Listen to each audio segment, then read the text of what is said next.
Hello everybody, CVH here, and welcome to part 3 of our Return to Clockwork City set review. In today's video, we're going to be looking at all the willpower cards of the expansion, so let's get started.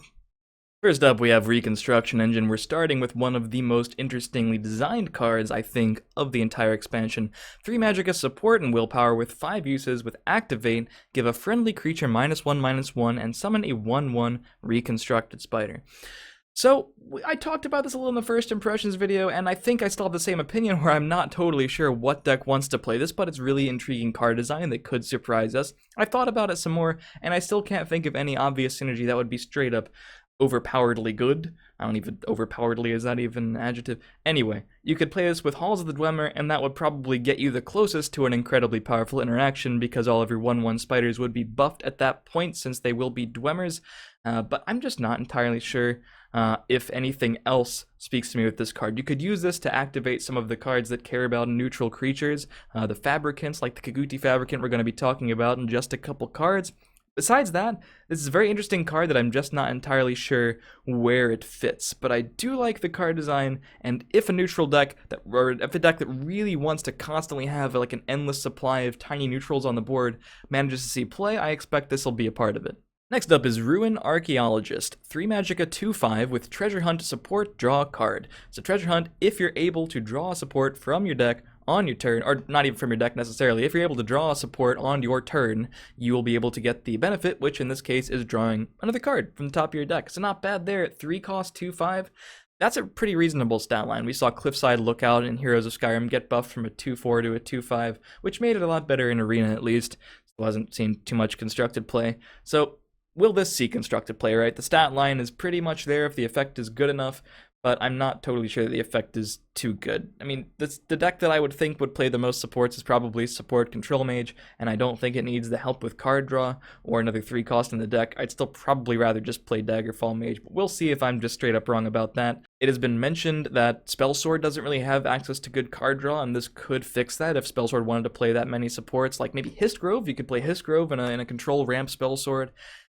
Is this card actually good enough to see play in those decks? Not totally sure, but I do like the card design potentially giving card draw to basically classes that don't necessarily have good card draw right now. Moving on to the Willpower Fabricant, the card that cares about neutral cards, a 4 Magicka 3/3 Clockwork Fabricant. If you have a neutral card in play, summon a copy of Clockwork Fabricant in the other lane. I think this is one of the more powerful cards in the expansion for sure. On first glance, it's a 4 cost 3/3, but doubling it, making it a 4 cost 6/6 of stats, that is serious business. So if you're going to be playing an aggressive deck or a mid-rangey deck that has those neutral cards for the early turns, and you're able to ring this out on turn 3 for 6/6 of value, that's pretty nuts, right? That's like a level 2 Call of Valor, but it's consistent because you don't even need to try to draw 2 copies. You just need to have a neutral card on board, and then you're just good to go with this card. 6/6 of value. If your game plan is curving out, this could offer a tremendous amount of pressure for a 4 cost, and over 2 bodies too, so it's not just susceptible to one single piece of targeted removal. As much as I love the 5 cost 8/8, the Hulking Fabricant we'll talk about in Endurance, I have to admit, it's pretty weak to Piercing Javelin, Edict of Azure, and lethal creatures, whereas this card is not. It is weak to Ice Storm, but Ice Storm is a couple turns away ideally when you're playing this, and I think this card depends on if those decks actually wind up being good, of course, but first glance, I like this card quite a bit. We have another 4 cost in Willpower, Riften Lawkeeper. The 4 cost 4/4 with Breakthrough and Summon, you gain 4 health. I wasn't totally about this card in the first impressions video, and I'm not totally all about it right now. I think the card is fine. I think it's above average. I just think that means it's good in Arena and not really going to fit too many places in Constructed. Breakthrough and the life gain, these are both good things. They're both benefits to the card, but they're also kind of counterintuitive. Decks that want the life gain typically don't want to get a breakthrough on their creatures. If you're playing for the life gain in a control deck, having breakthrough would actually probably just be a strict downside because you're trying to use Riften Lawkeeper to trade with other things and be defensive, and the last thing you want is to accidentally break one of your opponent's runes and give them an extra free card when you're just trying to remove their card advantage. So you're trading something on the board for maybe them drawing another card. That could be pretty bad. But in Arena, they're both upsides, and honestly most decks the drain is just, or not the drain, but the life gain, that's just a straight up upside. You'd like to have some life gain for when your opponents start beating you down, and you also want things that can get aggressive and keep pushing that damage. So I think it works a lot better in Arena, and is a totally fine 4 cost for there, but in Constructed, I doubt that it'll compete with cards like Cloudrest Illusionist and Hive Defender for those limited deck slots. The 5 magic and Mecinar's Will is next, and the premium art looks just as good as we all hoped it would look. Again, the card is basically a slightly more expensive Shadow Madness from Hearthstone. Steal an enemy creature, hope to get some value from it, basically. You can attack another one of your opponent's smaller creatures, maybe you can steal a Fighter's Guild Recruit and deal with something huge. Again, I'm going to be interested to see how the double lanes of this game compared to Hearthstone make this card power level wise. It could be more difficult to get those 2-for-1 trades with Mecinar's Will. If you steal a Daggerfall Mage, for example, you'd like to trade it into something else, kill something small, also pop the ward on your side so you get the Tome of Alteration. But will the board state be set up perfectly for that if the person has been playing the other things in the other lane? Basically, some things could just be stranded, and then all you can really do is attack your opponent's face, which likely will not be that good. I feel like you're going to be playing this card mostly for the value. If you're going to be playing a removal in an aggro deck, you'd probably want less situational removal, less limited removal with the 3 power or less. You probably just want to play something like Piercing Javelin or Edict of Azure does work, but I was thinking Imprison as well, or just a Silence, an Earthbone Spinner, or a Shield Breaker to bypass guards. This card could be okay in control decks. It's competing with a lot of other removal, we'll have to see. Personally though, I think I might just stick with more consistent options. Following up on a couple cards that I don't think we'll see too much play long term is a card that I think is great. Phalanx Exemplar, 5 magic of 5/6, the Cave Bear stat line is back, and it's in Willpower, which means it's just going to be straight up better. Now, that's not exactly what it means, but it does have Guard, which is already better than Cave Bear, and the added benefit, which looks more beneficial. It has a lot of text, but the effect is kind of tiny. When your opponent draws a prophecy from a rune being destroyed, put a 1/2 Septum Guardsman with Guard into your hand. So it is definitely an upside. Who knows how often it'll actually proc, but we do have a 5 cost 5/6 Imperial with Guard. Could use the Imperial for something like Legate Rika. Could be decent with the synergy there. If they release more of it, it could be even better. But we're playing this card mostly for the stats and the Guard, I think. And of course, sometimes you get Septum Guardsmans, and that's led a lot of people to think it could be good in maybe a token deck. Token Monk is already searching for Septum Guardsmans from the deck with Goblin Skulk because they're free little creatures that you can buff with Divine Fervor and 5th Legion Trainer.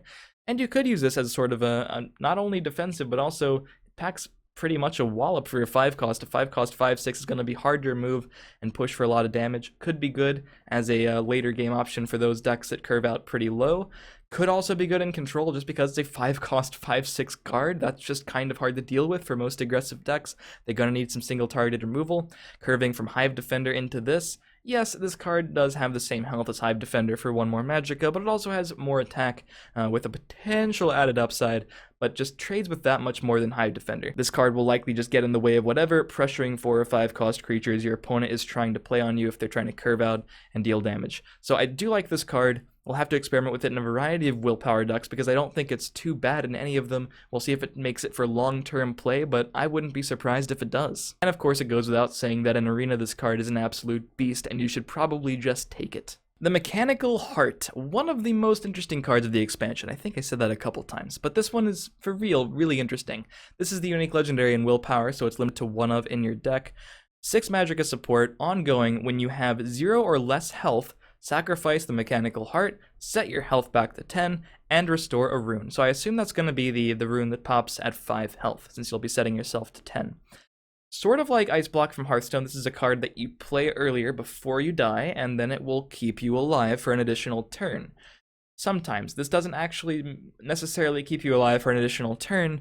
Like Ice Block actually makes you immune for the remainder of the turn if you guys are familiar with that card from Hearthstone. This card does not do that, it just restores a rune and sets your health to 10. So your opponent could potentially attack you from 2 to 0, then the Mechanical Heart triggers, gets you back to 10, and they just attack you for 10 with a couple other things. It could happen to where you play this card and set it up, and you still lose the turn it procs. However, while this card doesn't necessarily always keep you alive, and it also costs twice as much as Ice Block costs, and it's also a unique legendary in a 50 card deck instead of a 2 of and a 30 card deck, while all of that is sort of going against it, We can't underestimate the value of an additional rune being restored. This is the first rune restoration we've seen in Elder Scrolls Legends, and that's not only another card for you when your opponent eventually has to destroy it to get you back down to near zero, it's also another shot at a potential prophecy. So this could be okay in a control deck, especially one that's completely filled with prophecies.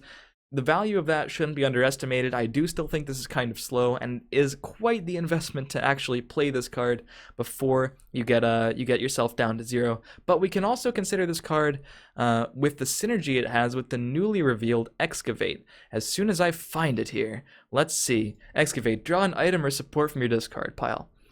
Alright, so if you're able to play the heart, and the heart is eventually triggered, and you get yourself back to 10 life, then, as long as you don't actually lose, like I said, as possible on that very turn, you can use Excavate and get this back and play it again. Now that's, again, 9 more magicka of investment, so you have to be having something to do proactively to remove your opponent's creatures, or it's just going to be a couple turns of you excavating the mechanical heart and your opponent getting you back down to zero, and you excavating the mechanical heart, just this big turn-by-turn stall war that you're eventually going to lose, unless you also have creatures on the board to help you fight, or removal, or you're pressuring your opponent on the other side of the board or something like that. Interesting combo, very interesting card. Completely unsure how much play it's going to see. I don't want to write this card off, but it does seem a little bit slow on first glance. Could be great though. Excited to experiment with it. Hopefully you guys are too. And that's my whole review on the Mechanical Heart. Alright, this card is much simpler. I like this. This one's going to be easy to review. A 7 magicka Clockwork Apostle with 3/3 of stats, and summon, give another friendly creature +4/+4, it becomes neutral. So, don't want to go overboard with the Hearthstone comparisons, but the first thing everyone saw when they saw this card revealed was, oh, they made a balanced Bone Mirror in Legends. Awesome. So Bone Mirror is obviously a bit crazier than Clockwork Apostle, but I do think this card is still powerful enough to potentially see play. It's a pretty aggressive looking card. It will give you 7/7 of stats for 7, which is not amazing, but it's also going to give you something becoming neutral, which could be used if you're using cards like the Clockwork Fabricant we talked about. Making something neutral could just increase the late game viability of cards like these, depending on how many neutral cards you're actually playing in your decks. So I don't mind it for that, and of course you get to choose where the +4/+4 goes. You can't put it on the Apostle herself, but you can use it on whatever needs to trade with something specific or whatever needs to attack your opponent's face for that extra bit of damage. 4 of that damage that Clockwork Apostle represents of the 7/7 total, 4 of that is immediate damage as long as you have any other creature on the board. And one can hardly underestimate the power of 4 extra damage coming down in any part of the game.